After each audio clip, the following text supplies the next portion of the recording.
Shalom Pak Ian, apa kabar? Shalom, puji Tuhan, kabar baik. Ya Pak Ian, beberapa hari yang lalu kita sempat ngobrol sama-sama ya. Iya benar. Pada waktu itu kita ngobrol soal bagaimana Pak Ian berhenti merokok dan juga bagaimana Pak Ian berhenti berjudi. Benar, itu benar. Ya, mengapa hal itu saya tanyakan ke Pak Ian? Karena rokok dan judi kan sifatnya candu. Ya, candu mengikat. Iya, kalau sudah kecanduan ya pasti terikat kan Ya, gitu ya. Yang namanya candu rokok, nak merokok sehari sepertinya berat sekali. Iya, berat. Mungkin nggak usah sehari kali Pak Ian ya. Ya. Terutama habis makan itu udah bingung kita. Kadang-kadang rokok yang kemarin itu kita cari-cari lagi putungnya. Kalau nggak punya uang. Gitu, sampai segitunya Pak Ian ya. Iya, segitu. Sampai di kolong tempat tidur itu biasanya kita buang sembarangan itu dicari-cari lagi. Biar dapat aja Biar merokok dapat ya. aja ngerokok. Ya tapi itulah masa lalu kan begitu ya. Sampai sejauh itu. Demikian juga berjudi Pak Ian. Pasti orang yang berjudi kan biasanya yang sudah menjadi kecanduan gitu ya. Kecanduan sama tuh. Gimana pun caranya harus bermain kan begitu. Dan dimanapun orang membuka permainan judi biasanya ketemu aja. Kepingin ya. Ya, dan entah bagaimana ketemu dia linknya ke sana gitu. Ya. Mungkin karena hatinya fokus ya. Terbuka jalan bagi dia. Nah Pak Ian, Pak Ian sempat cerita bahwa ketika Pak Ian sungguh-sungguh ikut Tuhan Yesus, itu kecanduan judi dan juga rokoknya terlepas kan begitu ya. Ya benar. Nah saya mau tanyakan, Pak Ian itu ikut Tuhan Yesus sejak kecil apa ketika sudah dewasa Pak Ian? Sudah berkeluarga ya. Sudah SMP tepatnya tahun 2005. Nah berapa usianya Pak Ian pada waktu itu ya? 2005 berapa ya? Kurang lebih lah. Kelahiran 64 ya. Intinya di atas 20 ya pasti ya. Lebih di atas 40-an. Oh di atas 40-an udah cukup dewasa Pak Ian ya. Sudah tua. Udah tua malah ya. Usia dewasa tengah barangkali ya, dewasa madya. Nah Pak Ian ini apakah orang yang religius Pak Ian sebenarnya? Ya, saya dari background religius, jadi kami di kepercayaan sebelumnya saya mengikuti aliran kepercayaan. Jadi aliran itu kita belajar bagaimana sungguh-sungguh belajar tentang Tuhan. Jadi kami punya komunitas untuk sembahyang, untuk meditasi, bagaimana kita mencari Tuhan. Oke. Nah apakah itu semacam aliran kebatinan Pak Ian ya? Aliran kepercayaan. Kalau aliran kebatinan itu biasanya dia satu paket, dia langsung ngobati. Kalau kami komunitas kami tidak ada pengobatan di situ. Ada sembahyang, ada mencari Tuhan, itu aliran kepercayaan. Mungkin sifatnya sentuhan batin Pak Ian ya. Mencari ketenangan juga. Benar itu, mencari ketenangan. Pokoknya rindu kita untuk mencari Tuhan. Intinya gitu. Ya, mengapa sih Pak Ian harus ikut aliran kepercayaan? Kenapa tidak ikut yang ya pada umumnya lah, yang biasa-biasa gitu? Nggak cukup ya bagi Pak Ian ya? Sepertinya rohani saya menuntut yang lebih gitu loh. Nggak mau biasa-biasa. Oke. Dan saya tidak mau melakukan apa yang saya tidak mengerti gitu loh. Seperti yang dilakukan kebanyakan orang. Saya dibilang kritis ya kritis gitu. Bahkan saya waktu SMP saja saya ajak kakek saya tanya ini apa. Oke. Saya bisa menyimpulkan waktu SMP aja sudah saya bisa menyimpulkan ini istilahnya representatif lah untuk sembahyang ke Gunung Agung ke ini. Jadi itu saya bisa menyimpulkan zaman dulu kan transportasi susah. Iya. Kalau zaman sekarang mereka double. Sudah buat istilahnya kantor representatif dan juga ke ininya gitu, ke fisiknya lagi kan double itu. Betul. Nah jadi Pak Ian itu memang sebenarnya dari dulu ya, dari remaja sudah punya kerinduan dengan hal-hal rohani Pak ya. Iya. Intinya ada ketertarikan yang lebih dibanding kebanyakan orang.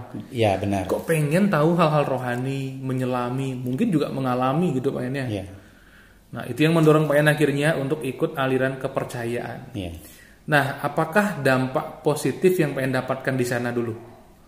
Sehingga Pak Ian bertahan cukup lama kan di sana? Apa yang Pak Ian dapatkan positifnya? Positifnya kita tidak ada lagi ketakutan. Biasanya orang takut itu kan orang mereka tidak paham. Nah di situ dapat pencerahan secara rohani, kita mengerti bahwa kita ini makhluk ciptaan Tuhan paling tertinggi. Kenapa kita harus takut kepada yang di bawah-bawah? Terlebih termasuk yang tidak kelihatan, yang tidak kita bisa lihat. Itu yang nilai plusnya gitu. Jadi nilai plusnya adalah Pak Ian disadarkan bahwa manusia itu ciptaan yang tertinggi. Yang tertinggi. Dan tidak perlu takut dengan makhluk ciptaan lain yang lebih rendah derajatnya. Yang lebih rendah derajat daripada kita. Baik yang kelihatan maupun yang tidak kelihatan. Ya. Nah berarti Pak Ian merasakanlah sedikit kemerdekaan ya pada waktu itu ya? Ya kemerdekaan, karena bagi saya pribadi dan kelompok kami tidak mengenal yang namanya keramat lagi. Tidak takut namanya keramat, harus begini, harus klakson lewat gitu, enggak. Sejak itu ada sudah enggak melakukan itu gitu loh. Karena kita merasa makhluk ciptaan Tuhan yang paling tertinggi. Hanya mereka yang harus hormat kepada kita gitu loh. Jadi suatu pengertian dan kesadaran itu yang dibangun ya. Manusia makhluk yang derajatnya paling tinggi. Jadi masa yang lebih tinggi derajatnya takut kepada yang lebih rendah. Itu. Nah ini yang utama sebenarnya Pak Ian ya. Kalau hal-hal lainnya apakah ada nggak Pak Ian dampak positif yang Pak Ian juga rasakan di situ? Hal-hal lain apa ya? Ya kalau ada aja. Apakah merasa lebih ringan bebannya? Ya jelas lebih ringan. Karena kita sudah mengerti gitu. Orang kan kebanyakan orang minta maaf dalam kutip mereka melakukan, tetapi mereka tidak mengerti, itu yang sangat kasihan sekali gitu. Dan saya dari kecil sudah tidak mau melakukan apa yang tidak saya paham. Saya mau melakukan kalau saya sudah mengerti dan paham. Jadi itu ya sifat kritis itu ya. Tapi rupanya tidak semua loh Pak Ian orang itu bersikap kritis. Kadang ada orang daripada ribut nggak usah ditanyain gitu. Nanti saya tanya malah dimarahi nanti. Kalau Pak Ian tidak bisa gitu ya? Nggak bisa. Justru saya harus tahu supaya saya paham. Gitu. Itu yang membuat mungkin menuntun saya untuk kerinduan untuk belajar, untuk mengenal Tuhan lebih dekat lagi. Jadi sebenarnya tujuannya Pak Ian juga ingin mengenal Tuhan ya ujung-ujungnya sebenarnya ya. Nah Pak Ian singkat cerita nih. Berapa lama Pak Ian menjalani kehidupan di sebuah aliran kepercayaan itu? Waduh lama sekali. 10 tahun Pak Ian? Lebih. 15? Kurang lebih 15 tahun ya. Sampai 20 tahun lah. Saya di keyakinan di aliran kepercayaan saya ini kan, saya sampai konsep berpikirnya dulu itu saya untuk menyucikan diri kita tidak melakukan pembunuhan. Jadi kita tidak makan daging. Kalaupun kita beli, kita sama dengan mendukung membunuh. Pembunuhan gitu ya. Gitu konsep berpikirnya dulu. Vegetarian ya. Jadi vegetarian itu sudah 15 tahun. Istri saya tuh pintar sekali buat masakan vegetarian. Makanya kami waktu di perumahan tinggal di Tabanan, itu rumah kami bebas.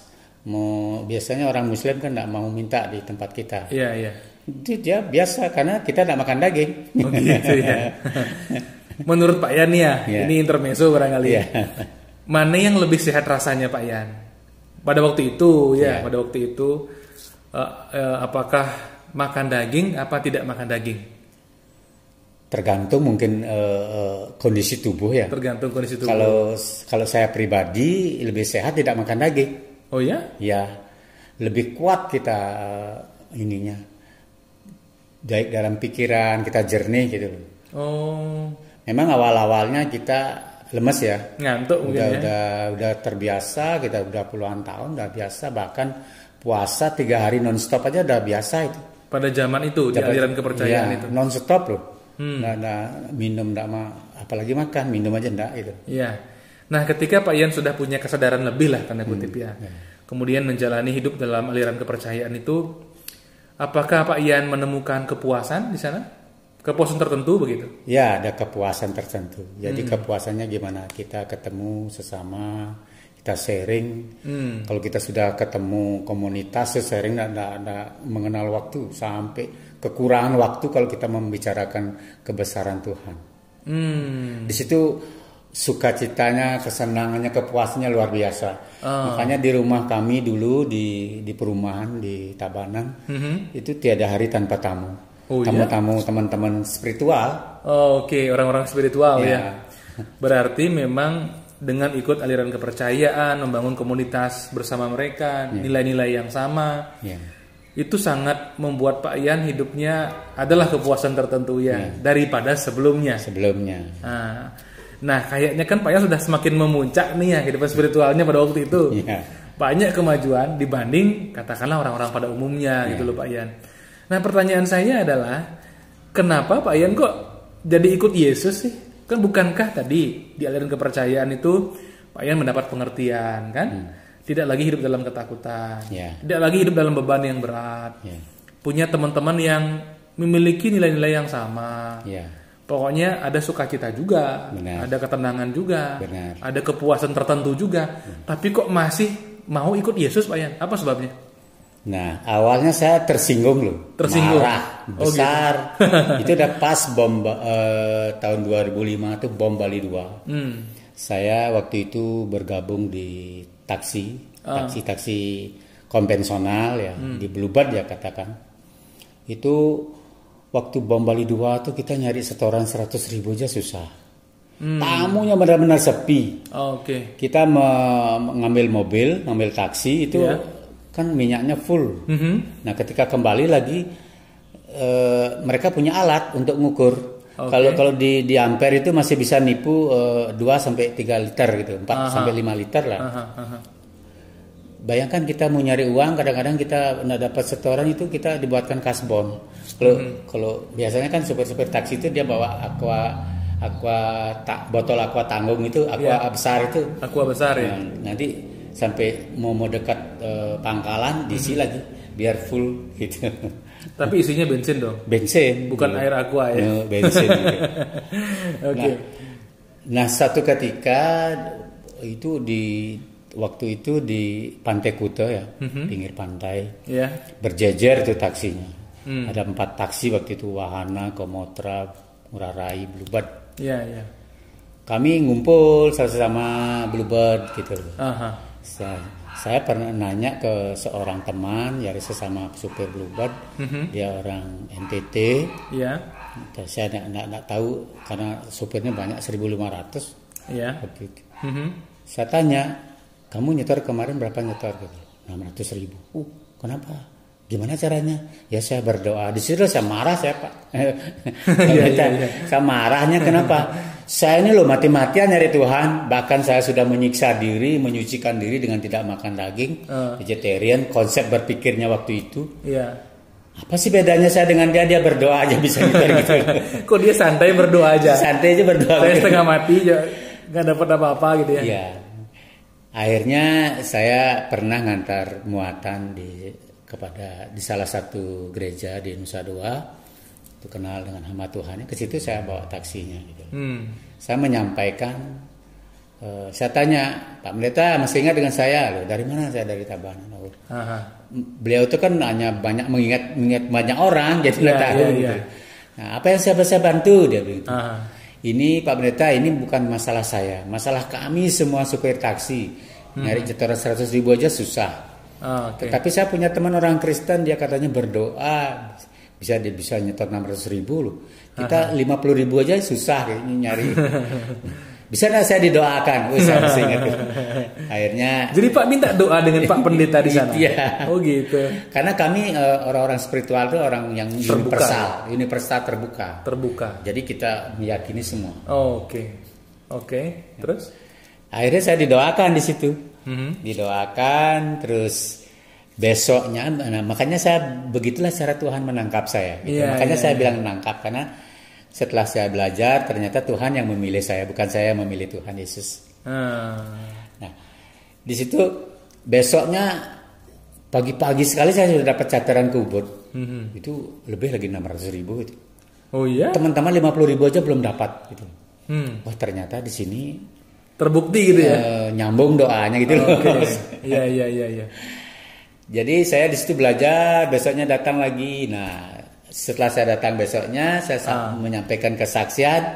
Nah, supaya tidak didoakan orang lain biar bisa berdoa sendiri, ini jalannya. Sudah saya belajar, berdoa gitu. Akhirnya saya di situ lalu diajar, diambilkan Alkitab gitu.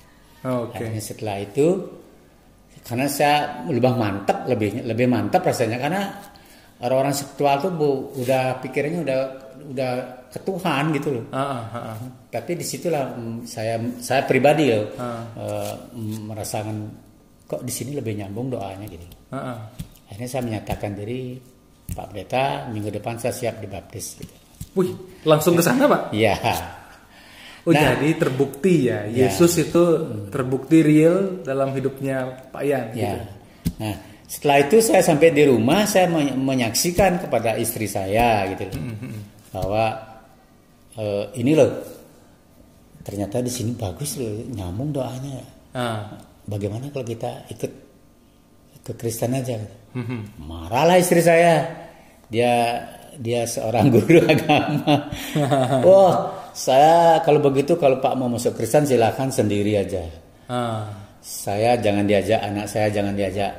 Marah sekali dia. Karena saya sudah merasakan apa yang saya rasakan selama bertahun-tahun. Seperti peribahasa mengatakan panas tahun dihapus hujan sehari itu. Saya sudah mati-matian nyari Tuhan, bertahun-tahun meditasi di tempat keramat, bahkan vegetarian sudah 15 tahun itu menyucikan diri. Ternyata mentok gitu loh ketemu tembok. Akhirnya dengan belajar ini, doa sederhana ya. Doa sederhana kepada Tuhan Yesus, Tuhan bukakan jalan. Dan disitulah setelah hari H, dibaptis ya? Saya dibaptis, saya sendiri, nggak ada yang ngantar. Dari Tabanan saya ke Nusa Dua naik motor. Itu sejarah paling bersejarah bagi saya. Iya. Nah pada waktu itu kan istri Bapak marah ya? Marah. Nah sampai berapa lama marahnya Pak? Marahnya waktu itu aja karena dia pokoknya saya jangan diajak masuk Kristen. Anak saya jangan. Kalau Pak mau masuk Kristen silahkan sendiri. Nah itu yang saya garis bawahi. Karena dia sudah membebaskan kalau saya mau masuk Kristen silahkan. Jadi itu yang saya garis bawahi, makanya saya melangkah. Artinya sudah ada restu dari dia gitu loh. Tapi saya lihat istrinya Pak kan orang Kristen sekarang Pak. Ya, gimana ceritanya? Akhirnya berjalannya waktu, saya setelah dibaptis, belajar di situ, saya seminggu kemudian saya dipertemukan dengan orang Korea ya. Orang Korea ini memerlukan sopir orang Bali yang tahu jalan di Bali. Belum ada GPS ya? Bukan orang Bali, dia nyari sopir yang tahu jalan di Bali. Ternyata dia seorang dokter ahli akupuntur. Dia memberikan pengobatan gratis kepada masyarakat. Nah, disitulah rupanya dokter ini luar biasa, dia seorang hamba Tuhan. Itulah yang Tuhan pakai membentuk saya, bagaimana mengandalkan Tuhan. Oh iya, follow up-nya ya, kelanjutannya setelah dibaptis apa? Setelah dibaptis ternyata Tuhan siapkan orang-orang untuk membentuk saya melalui dokter yang dari Korea ini. Gitu. Oke. Nah itu dah di dalam perjalanan kita keliling Bali ini. Nanti seminggu sekali ketemu di tempat yang sama. Iya. Nah ketika kita sudah akupuntur, orangnya itu tidak ada perubahan, kita diajak doa puasa. Ada puasa. Ayan kita puasa. Ternyata ternyata di Kristen ada puasa juga. Tapi waktu itu saya disuruh minum air, puasa aja, tapi minum air nanti supaya tidak terbakar tubuhnya. Saya bilang saya sudah terbiasa puasa 3 hari nonstop. Jangan. Dia bilang melarang saya, pokoknya harus minum. Kamu kan nyetir gitu. Okelah saya mau. Disitulah bagaimana secara tidak langsung saya otomatis terlibat karena dia istrinya bahasa Indonesianya agak kurang. Jadi saya karena orang pariwisata ngertilah dikit-dikit bahasa Inggris untuk menjelaskan kepada pasien-pasien yang dilayani saat itu. Nah, jadi 2006, 6 bulan kemudian, itu saya akhir 2005 akhir itu. Iya, 6 bulan kemudian. 6 bulan kemudian saya tidak berbicara apa. Saya sampai di rumah berdoa, saya doakan orang-orang yang membenci saya dulu, yang memusuhi saya. Itu doanya ya? Itu doanya. Itu saya diajar di situ. Belajar sambil belajar, ini sambil kerja sambil belajar. Nah, itulah istri saya melihat perubahan dalam diri saya. Dulunya walaupun saya meditasi, tapi egonya masih tinggi waktu itu. Saya baru menyadari saya ego. Dulu saya melihat orang lain tuh rendah karena saya merasa diri paling sudah makan daging, sudah vegetarian 15 tahun apalagi. Iya. Nggak gampang gitu loh. Jadi melihat orang lain tuh rendah gitu loh. Oke. Nah, ternyata disitulah setelah mengenal belajar tentang firman Tuhan, saya betul-betul malu ya. Ternyata apa yang masuk ke mulut itu akan keluar ke jamban, ternyata tidak mempengaruhi hati. Jadi yang paling penting itu yang keluar dari mulut itu yang menajiskan manusia.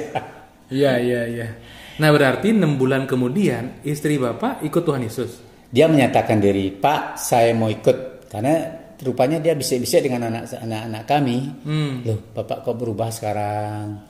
Mau nyapu. Dulu kita kan gengsi tinggi laki-laki Bali pada umumnya ya, minta maaf pada umumnya. Nggak mau ngambil kerjaan-kerjaan gitu. Kalaupun kita sudah belajar spiritual masih seperti itu, egonya masih tinggi.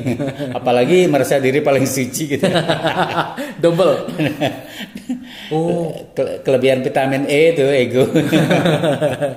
Berarti benar kata Rasul Petrus ya. Ya. Dimenangkan karena kelakuan suami atau dimenangkan karena kelakuan istri.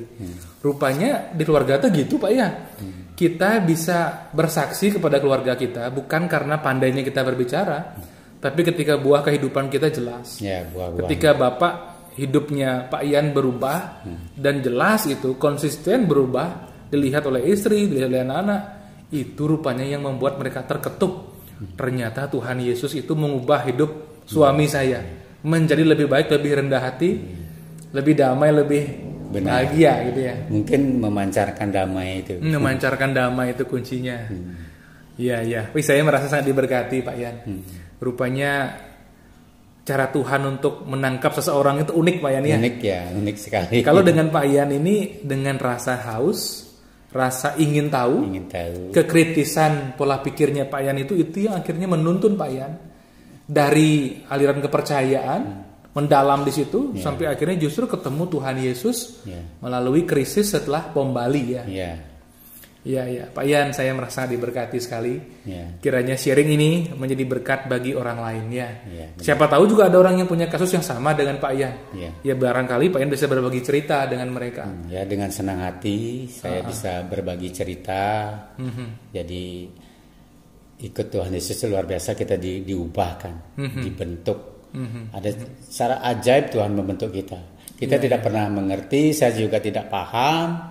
Akhirnya seperti saya sering bercerita seperti ini. Dulu saya waktu kecil, waktu di Singaraja sering mandi ke pantai. Kita kan anak-anak kecil ya buka baju langsung ke dalam.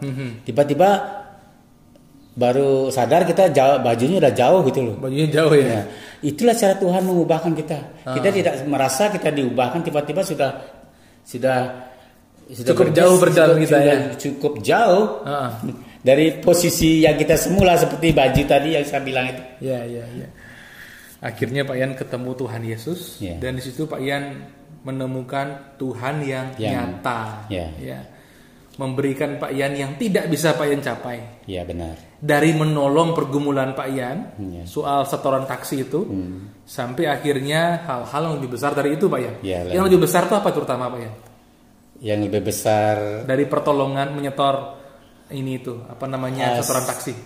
Nah setelah saya selama ini kan saya sudah mati-matian mau ketemu, mau mediasi, memejamkan mata, tetapi saat saya berkomunikasi Tuhan mendengar rupanya, walaupun saya tidak melihat. Mendengar, doa-doa dijawab. Dan sebenarnya jujur dalam lubuk hati paling dalam tuh rindu juga setelah saya mengenal, saya belajar, diajar itu. Rindu juga, istri juga, ini ternyata saya belum sempat berbicara di rumah. Akhirnya dia menyatakan diri itu sukacitanya luar biasa sekali. Bahkan anak kami juga mau ikut gitu. Ditanya dia, "Dek, ini ibu mau ikut bapak sekarang." Dek gimana? Saya ikut aja. Gitu. Akhirnya saya antar langsung dibaptis. Nah Pak Ian dulu kan ibaratnya nabung pahala tuh banyak Pak Ian. Ya. Dengan Pak Ian tidak makan daging, dengan Pak Ian menyucikan diri, kan ya secara aliran kepercayaan kan banyak pahalanya Pak Ian. kira-kira pahala yang dulu itu kemana larinya Pak Yan? Pak Yan masih penting nggak dengan pahala semacam itu? Oh, nggak perlu lagi. Nggak perlu lagi ya? Kenapa nggak perlu lagi? Karena setelah saya belajar, ternyata keselamatan itu merupakan anugerah ya, anugerah dari Tuhan. Iya, iya. Tidak perlu kita mengupayakan, karena sebaik apapun kita tidak akan pernah dapat sempurna di hadapan Tuhan. Kita terbatas gitu loh. Iya, iya. Yang saya pikir dulu kan keselamatan itu mau mencari keselamatan kekal itu. Dengan berusaha mati-matian. Dengan berusaha mati-matian, dengan menyiksa diri tanda kutip itu loh. Iya, iya. Nah, setelah belajar firman Tuhan, ternyata keselamatan kekal itu merupakan anugerah, itu sama dengan hadiah itu. Oke, hadiah. Cuma-cuma kita. Hidup kekal termasuk surga ya, Pak Yan ya. Surga itu diberikan hadiah. Diberikan cuma-cuma oleh Tuhan. Oke. Karena Tuhan tahu kita tidak mampu meraihnya. Dengan standarnya Tuhan yang sempurna itu kita tidak mampu. Dulu kalian berpikir dengan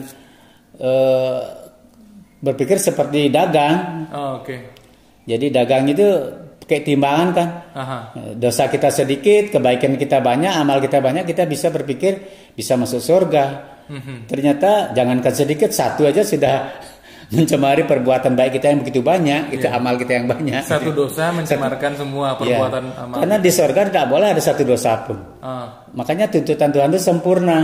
Jadi makanya Tuhan sendiri menganugerahkan, memberikan cuma-cuma, karena tuh manusia tidak mampu akan meraihnya. Iya, iya. Kayaknya kalau manusia jujur Pak Yan ya, sadar loh sebenarnya hal ini. Makanya sangat sadar. Sebaik-baiknya orang berbuat, beramal, pasti tidak meraih kepastian. Tetap aja merasa kurang pasti. Kurang pasti. Karena memang sebenarnya tidak sampai kepada kesempurnaan itu kan ya. Nah, sekarang ketika Pak Yan sudah menerima hadiah hidup yang kekal ini, dan juga termasuk surga yang kekal yang bakal diberikan cuma-cuma, apa yang menjadi respon Pak Yan kepada Tuhan yang memberikannya, kepada Tuhan Yesus? Respon saya ya ucapan syukur.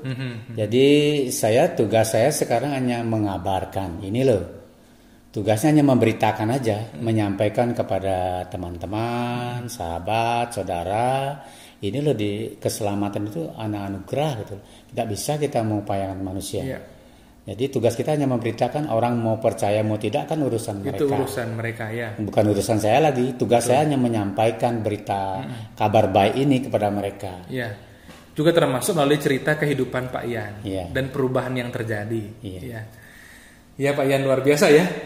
Luar biasa kesaksian hari ini. Saya juga merasa sangat diberkati. Nah, Pak Yan punya pesan sebelum kita tutup sharing kita, percakapan kita pada saat ini.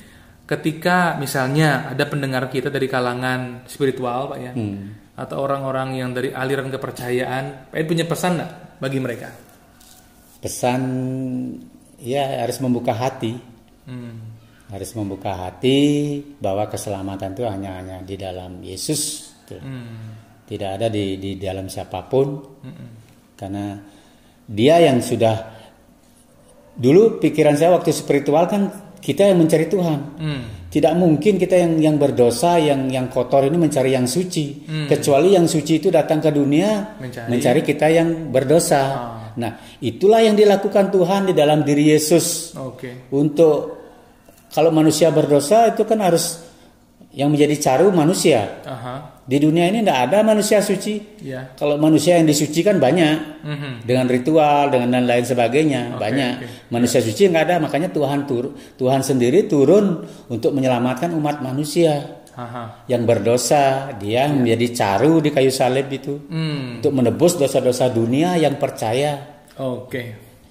Disediakan bagi siapa intinya, orang kalau percaya menerima hadiah itu Pak Yan ya. Ya. Mungkin itu aja. Pak Yan ini loh. Nanti to be continue. Iya, saya melihat ya Pak Yan bercerita itu dari hati yang terdalam ya. Semangatnya keluar ya, saya merasakan hal itu. Kiranya apa yang kita bicarakan pada hari ini menjadi berkat bagi para pendengar semua. Kan itu Pak Yan ya. Termasuk juga bagi orang yang mencari kebenaran, mencari keselamatan yang kekal, mencari kepuasan rohani yang paling dalam dan sempurna dan kekal. Kiranya juga menginspirasi dan menemukan jalan yang benar itu. Ya, saya rasa itu saja. Tuhan Yesus memberkati kita Amin. semua. Amin.